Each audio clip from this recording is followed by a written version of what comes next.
Hello everyone. Today we have with us Dr. Vishal Rao. He heads the Head and Neck Oncology Department at HCG and he is also the Dean of HCG Academics. Welcome, Doctor. Hi. We would want our viewers to know about the new initiatives being taken at the Head and Neck Department at HCG. So if you can please share some insights.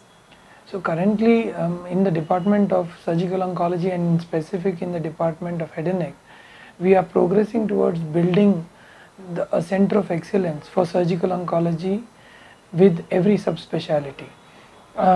In this process, what we are aiming to achieve is to build the center of excellence for precision surgery.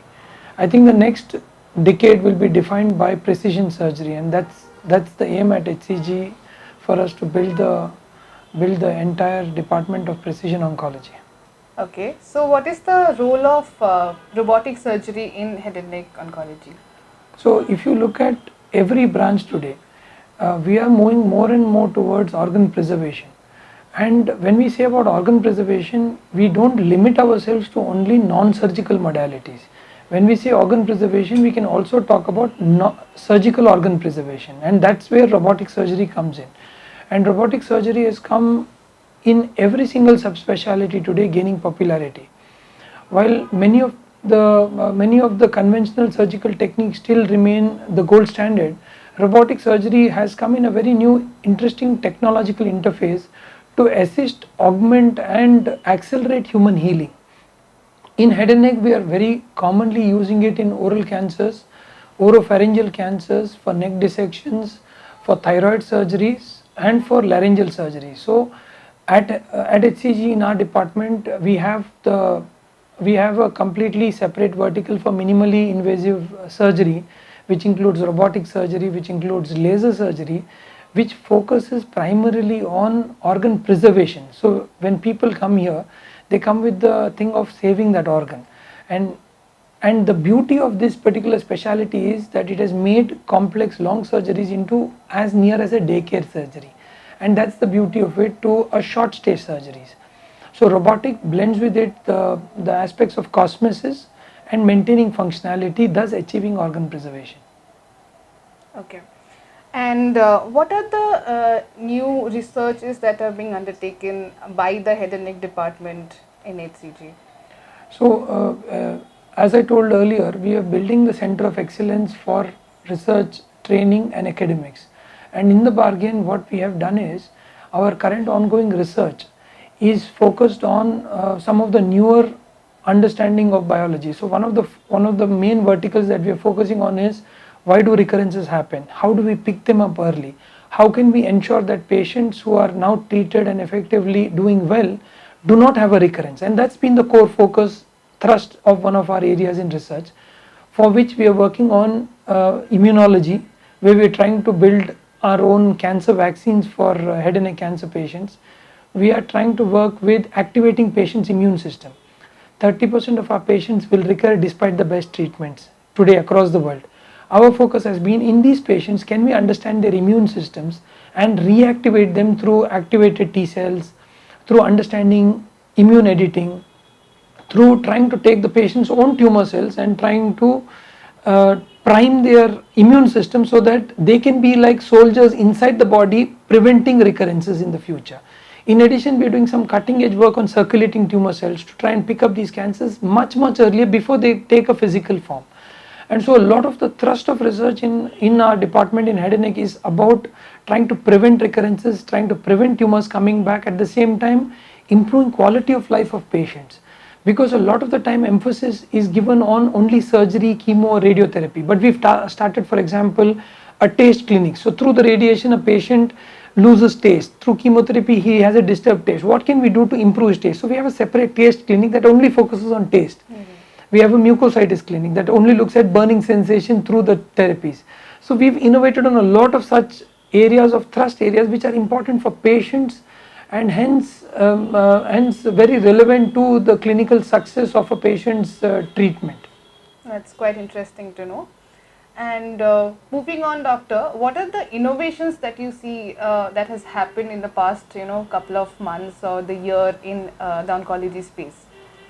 I think the next era is going to be the era of fast track innovations. It's going to be the era where we're going to have leapfrog innovations. And we are at the forefront of it today in HCG, and I'm very happy that some of the cutting edge work that we are doing is to look at some fundamental questions in theories.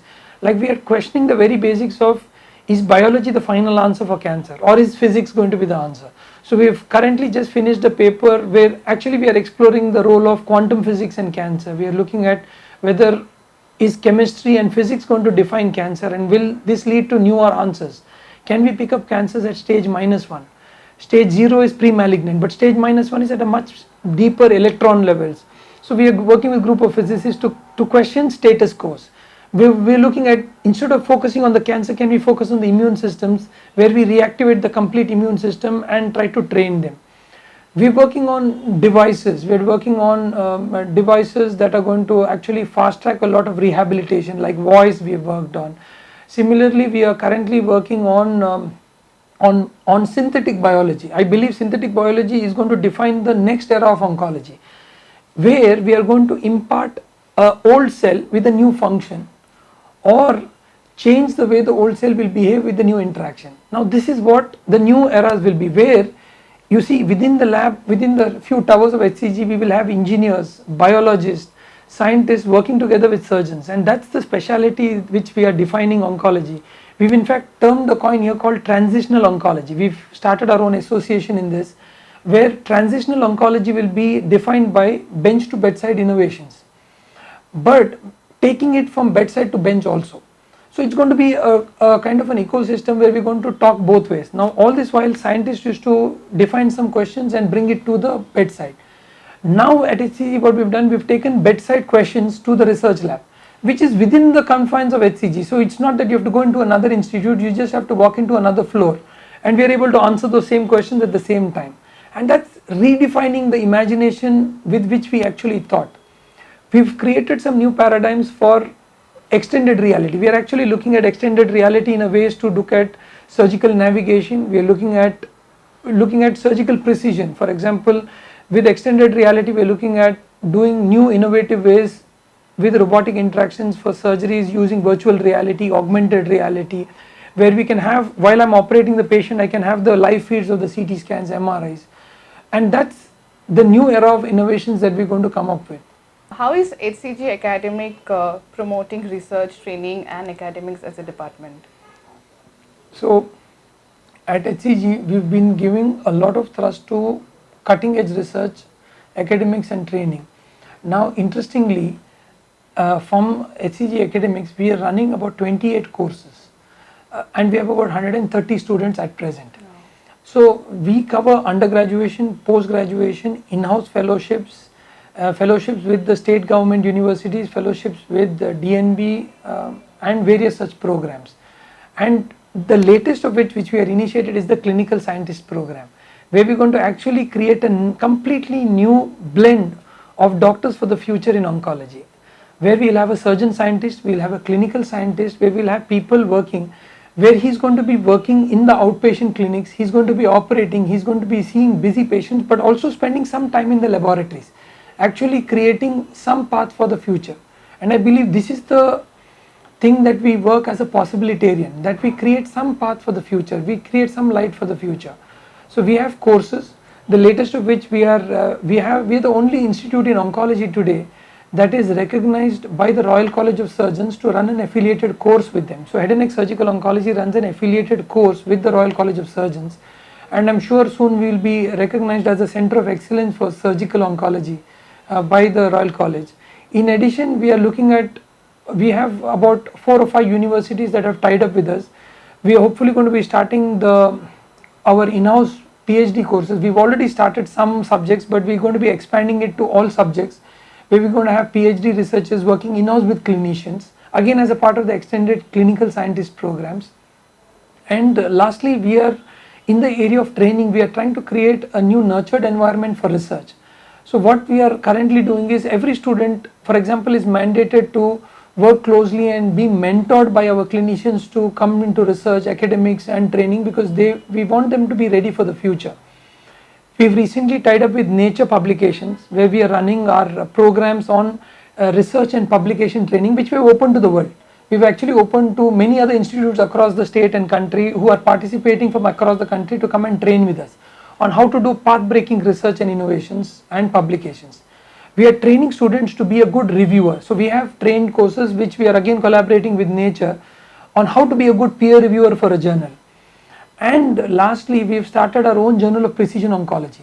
It's an international journal, it's an open access journal, and it's currently partnered with Walter Kluwer's. And this journal is going to be associated with the Association of Translational Oncology. And I'm sure in 2 years, we can be the trailblazers for precision oncology, at least for India, but I'm sure for at least Asia, so to say. That's really great to know, Dr. Vishal. I'm sure the viewers also would be benefited from the conversation that we had in here. If you have any other query, please feel free to put it in the comment section below. Thank you.